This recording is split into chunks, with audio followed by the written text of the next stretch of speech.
Good morning seventh class. कल हमने Hindi B में पार्ट 1 भाषा, लिपि और व्याकरण किसे कहते हैं का हाफ रीड किया था, हिंदी भाषा का मानक रूप तक। आज हम इससे आगे का रीड करेंगे हिंदी साहित्य। हिंदी साहित्य किसे कहते हैं? मानव अपने भावों एवं विचारों को लिखित रूप में संजो कर रखता है। समाज के लिए हितकर उत्तम श्रेणी का वह लिखित कार्य जिसका प्रभाव काफ़ी लंबे समय तक रहता है साहित्य कहलाता है। क्या कहलाता है बच्चों? साहित्य। मानव अपने भावों एवं विचारों को लिखित रूप में संजोकर रखता आ रहा है। समाज के लिए हितकर उत्तम श्रेणी का वह लिखित कार्य जिसका प्रभाव काफ़ी लंबे समय तक रहता है साहित्य कहलाता है। साहित्य दो प्रकार के होते हैं, गद्य साहित्य और पद्य साहित्य। अब हम करेंगे गद्य साहित्य। इस प्रकार के साहित्य में बोलचाल की भाषा में लिखित रचनाएं आती हैं। कौन सी आती हैं? लिखित रचनाएं आती हैं। गद्य साहित्य में कौन सी आती हैं? बोलचाल की भाषा में लिखित रचनाएं आती हैं। गद्य साहित्य की प्रमुख विधाएं हैं जैसे कहानी, लेख, उपन्यास, पत्र, नाटक, जीवनी आदि। ये सभी क्या हैं? लिखित। प्रमुख हिंदी गद्य साहित्यकार जैसे प्रेमचंद, रामचंद्र शुक्ल, मोहन, राकेश। प्रमुख हिंदी गद्य रचनाएं चंद्रकांता, राग दरबारी, गोदान। ये सभी क्या हैं? लिखित रचनाएं हैं। अब हम करेंगे पद्य साहित्य। इस प्रकार के साहित्य में काव्य शैली में लिखी गई रचनाएं आती हैं। इसमें क्या आती हैं? काव्य शैली में लिखी रचनाएं आती हैं।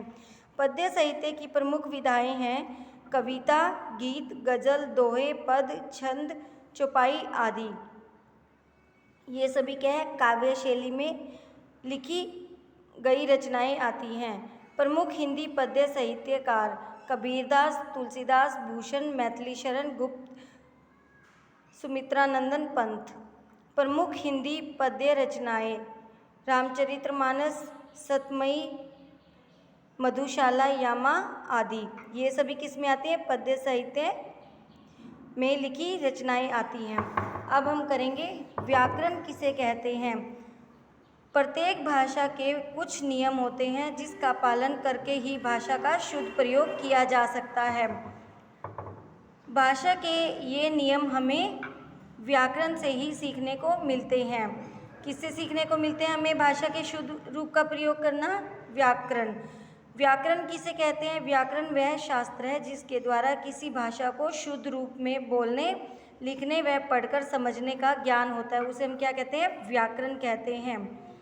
व्याकरण के 3 प्रमुख विभाग या अंग होते हैं। व्याकरण के कितने प्रमुख विभाग या अंग होते हैं? 3। नंबर 1 वर्ण, नंबर 2 शब्द, नंबर 3 वाक्य। व्याकरण के इन तीनों को सीखने के नियमों की चर्चा करते हैं। वर्ण विचार। सबसे पहले हम करेंगे वर्ण विचार। वर्ण विचार किसे कहते हैं?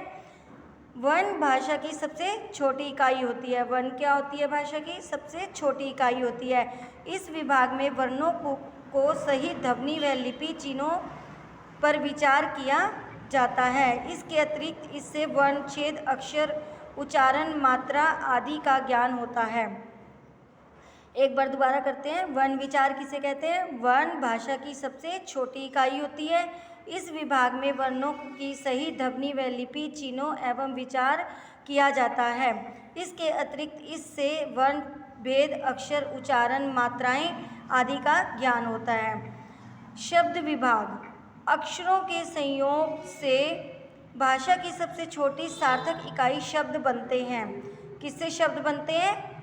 अक्षरों के संयोग से भाषा की सबसे छोटी सार्थक इकाई शब्द बनते हैं।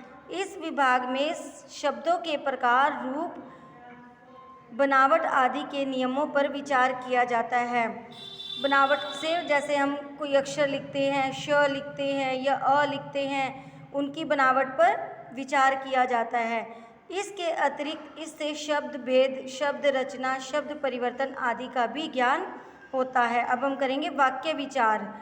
इस विभाग में वाक्य निर्माण, वाक्य भेद, विराम चिन्हों आदि का वर्णन होता है। किसका वर्णन होता है? वाक्य निर्माण, वाक्य भेद, विराम चिन्हों आदि का वर्णन होता है। जैसे अब हम कोई लाइन लिखते हैं, हमारी वो पूरी ख़त्म हो जाती है, तो हम उसके बाद क्या करते हैं, विराम चिन्ह वगैरह लगाते हैं। ठीक है, तो आज आपका ये फर्स्ट लेसन कंप्लीट हुआ है और आपका जो होमवर्क है आपने इसे घर पर अच्छे से दोबारा रीड करना है और पूरा लेसन लर्न करना है। ओके।